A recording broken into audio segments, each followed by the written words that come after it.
Gentleman is recognized for 8 minutes. Thank you very much. Mr. Chairman, last January, with considerable fanfare, Republicans announced that H.R. 1, the very first resolution in this House, would be dedicated to tax reform, and that we would get comprehensive tax reform for a fairer and more simplified tax system. When I checked each month last year, that H.R. 1 remained reserved for the Speaker. And the same is true today. That is not the result of any Democratic action, but apparently indecision on the part of Republicans as to what that tax reform might look like. Earlier in this year, the chairman of the Ways and Means Committee did offer a proposal that I have some concerns about, but there are some aspects of it. It at least was a serious attempt to deal with the tax issues, and we had a working group meeting about it again this morning. But still, there is no tax reform proposal that has been filed. The budget resolution before us appears to have only passing reference to that effort in the Ways and Means Committee. Clearly, the budget resolution cannot address all of these issues, though I think as the Ways and Means Committee has had this proposal that those multinationals that have been spending more on their lobbyists than in lobbying Congress than they do in paying taxes in some given years have made a wise investment because they've been able to protect all of their loopholes and advantages and exceptions. I don't propose to deal with all aspects of that, but rather to pick one particular issue that I think the public needs to know more about. I believe that our Democratic budget proposal seeks to deal with the general issues and to provide a more balanced approach that recognizes we cannot meet the nation's infrastructure needs, our basic research needs, our workforce development needs without some revenues to go along with the spending cuts.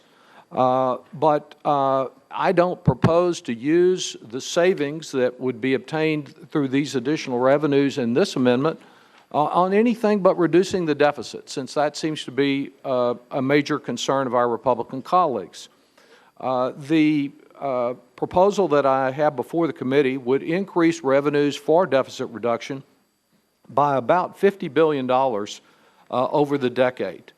Our current tax law has an incentive for major corporations to pay their executives more and pay less in taxes.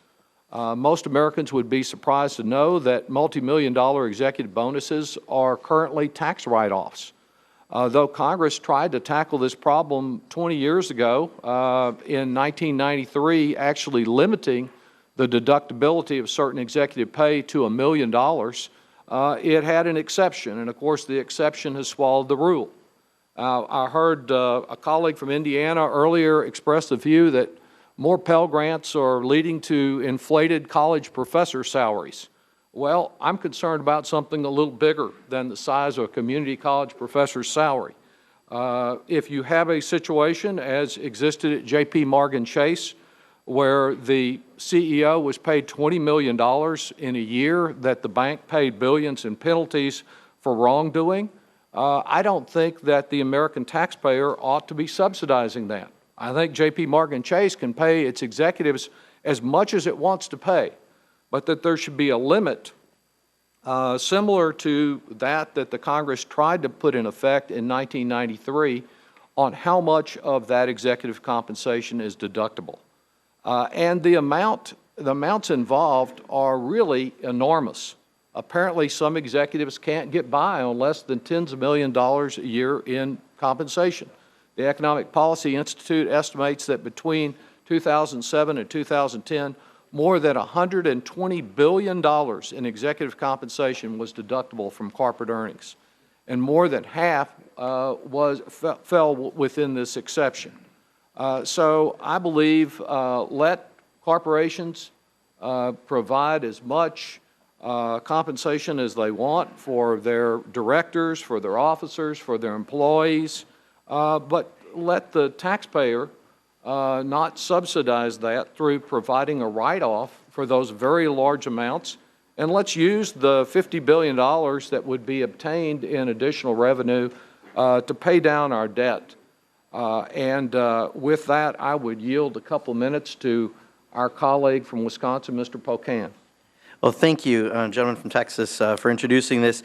You know, I think this is one of those where we're not saying you're limiting how much anyone can pay anyone, but we are saying that every firefighter and every teacher and every nurse shouldn't be subsidizing the excessive pay that a company pays out to avoid paying taxes.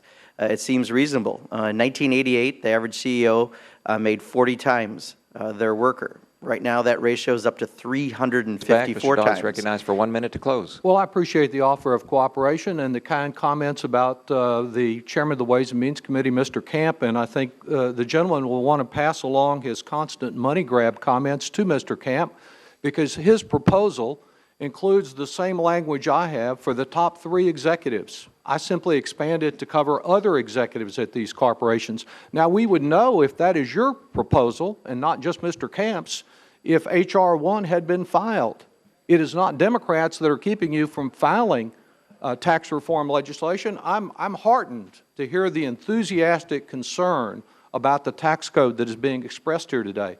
But it's not being expressed by offering any bill for vote in committee or on the floor of the House, and there's no one stopping you. You're in total control of what's on the agenda of the committee and the House, and if you really believe in fundamental tax reform, why don't you put it out there for us to take a vote, and then we can offer amendments to deal with issues just like the one that I'm raising tonight.